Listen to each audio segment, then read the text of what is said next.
Hey guys, it's Kelly. Welcome back to the channel of chilled, relaxed plant content, where we try to learn the best way to grow plants. And yeah, so we don't kill them. So if that sounds like something you're interested in, hit the subscribe button. Let's be friends. Ignore the spackle behind me. We're gonna paint the room. I believe it's this summer. It's in the works. It's on the agenda. So today I am kind of like testing out some propagations. Propagation vessels that a friend gave to me. And they're actually right here. Let me see if I can do a zoom in type of thing. I'll I'll get better footage and insert it after my little intro. But yeah, so I'm going to take a couple of cuttings from the plants that I have in my grow tent in front of me, which is illuminating my face. And yeah, pop them in there and kind of just see how they hold up. Also ignore like my candle and herb hoard. I have to like reorganize the room, but in order to, spackle and get ready to paint, you gotta just kind of push things to one corner, do a wall, push it to another corner, finish that wall, and it's life, it's fine. Anyway, I'll turn you around, I'll show you an up-close version or view of the little propagation vessels that I was given, and then I will turn you around and we'll cut up some plants and stick them in.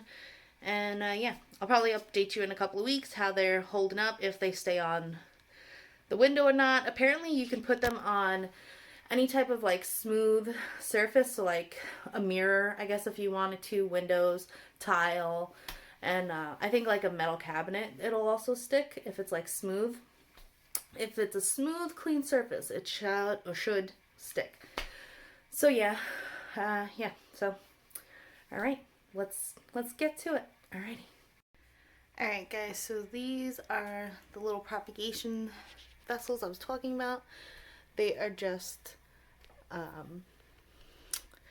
they're just like silicone, and you just put them on. They're like half vase things. Focus. And as you can see, we have water in them. I've kept them up here for about a week and a half, just to make sure they're actually going to stick. Because, I don't want to put something up and then make a mess. I mean, they could still fall off. But, yeah, so I got these, like I said, from a friend. And I'm just going to try them out. I'm going to take some propagations of some of the plants in the grow tent behind me and just stick them in. Nothing crazy. Again, because they could fall, and yeah, it's alright. So, yeah, we got a pink, a blue, and two clear ones. They're cute, I think they'll work. I think they'll do the job. But, yeah. Alright, guys, so this is what we're looking at. And I have 4 vessels. So I figured maybe do like a pothos or epiprimum aureum, if you want to get scientific. Vessel propagation, I have some philodendrons, scindapsus, and then I have a Hoya Bretonnier that I can like trim up, and we have some new growth. Look at how cute! It's always good to see. So yeah, I figure we take some cuttings from 4 different types of plants and stick them all in, and see how they all do.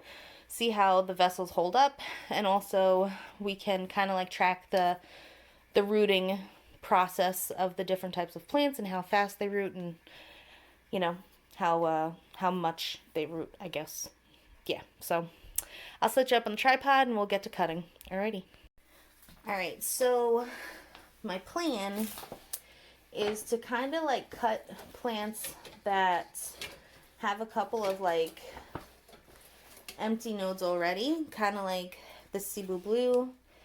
We're gonna kind of like cut it, let's say, let's cut it under. Let's see if that node puts out a new leaf, and kind of do that for a couple of them. This right here, I don't know if you can see, but this guy's putting out a new leaf, so I'm actually gonna cut up here,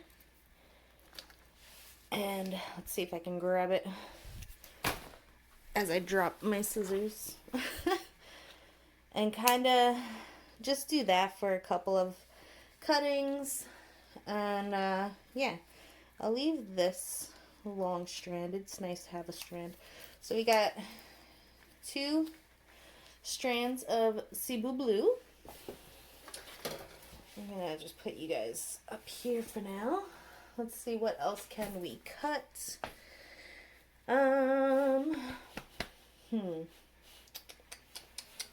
think we can cut this philodendron heart leaf, maybe. I don't see a node that isn't putting out a leaf. So actually I'm not going to cut this one because this one's growing really nice. Yeah, so we got that. I'll take a cutting from this big old golden pothos / maybe Hawaiian pothos. I don't really know the difference. I know one's supposed to have more yellow on it, but you know, what does that even mean anyway half the time? So I'm just going to cut right here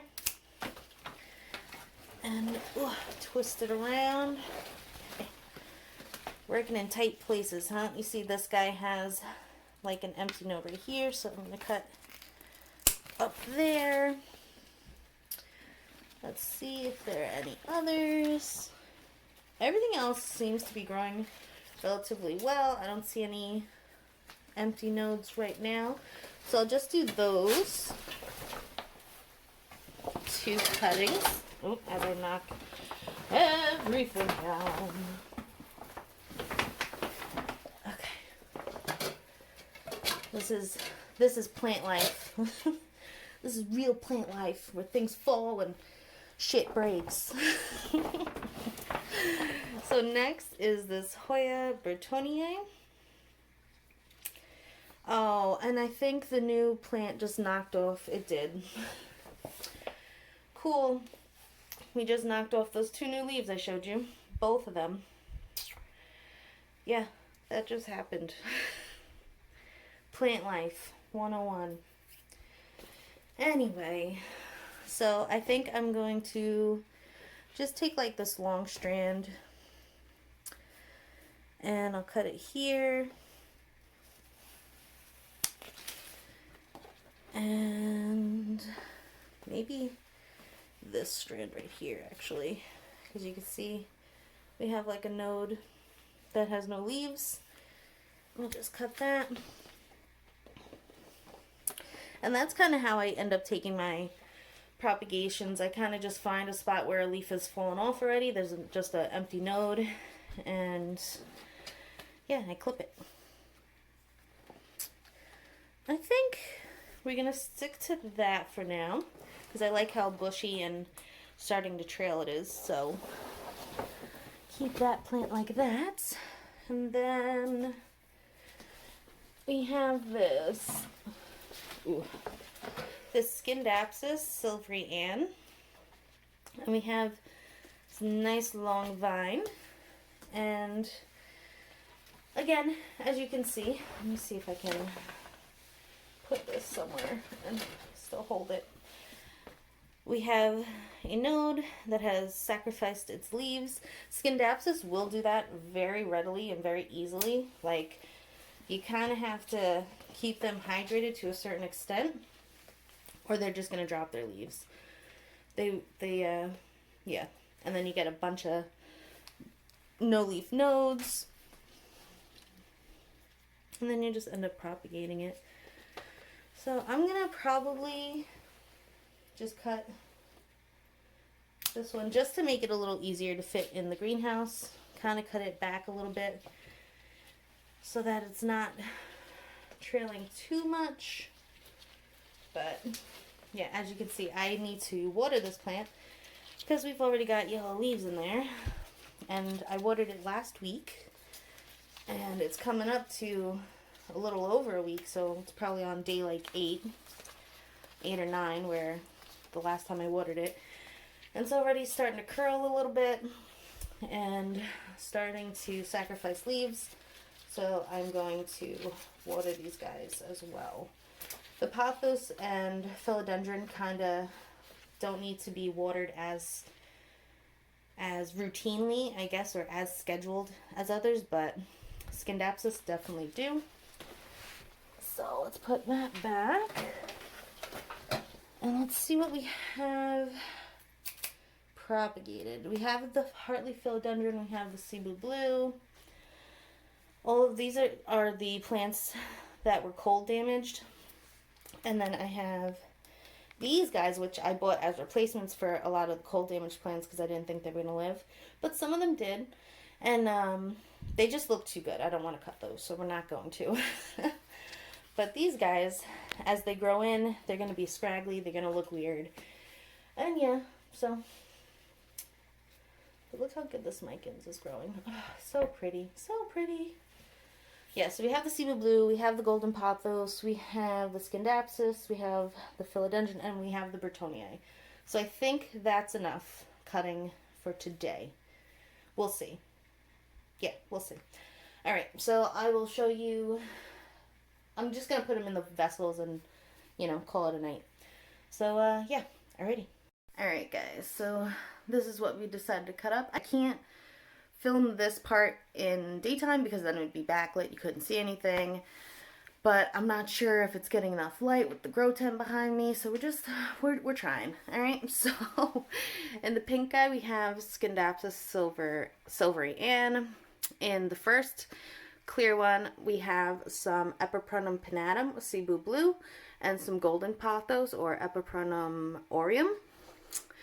Then in the next one, it's philodendrons. We have a philodendron Brazil, philodendron green, and a philodendron neon. And then this guy, we just have a Hoya Bertoniae or Bilobata DS70.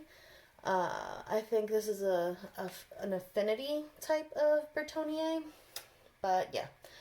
So I have been successful in rooting all of these plants before. So I'm confident that they will root. But I just wanted to do a little experiment. This way I can kind of like track actually, you know, all of these plants' root growth and who grows faster and slower and stuff like that. One thing I will say from the jump that's kind of annoying about these is they kind of need like a long stem to hold themselves in the vessel. I guess because they're kind of hanging or just the way they made. They need a longer stem, so you're going to have to remove a couple of leaves from the node to kind of give yourself that stem so that the plants stay in there. And also, I'm not sure exactly how I'm going to refill these without making a mess, but we're going to try. We can also, with this, we can also, we can track which plants use up more water when rooting, if it's philodendron, by genus really, philodendron, Scindapsus, pothos, or Epiprunum, or Hoya. So that's kind of like also cool. So this is a cool little experiment. So yeah, let me know if there's any other plants that I can kind of do this type of experiment with in the future when these guys are rooted and potted up. And yeah, it'd be kind of cool to make like a little series of like which genus roots faster and uses up more water, and I think that would help me at least know which plants need to be watered first and more regularly maybe than others. So yeah, that's really it for this video. Again, leave me your comments, suggestions, and tips in the comment section below. It's late, guys. It's late. I'm tired. And yeah, I'll see you guys next time. Relax, plant, and peace out.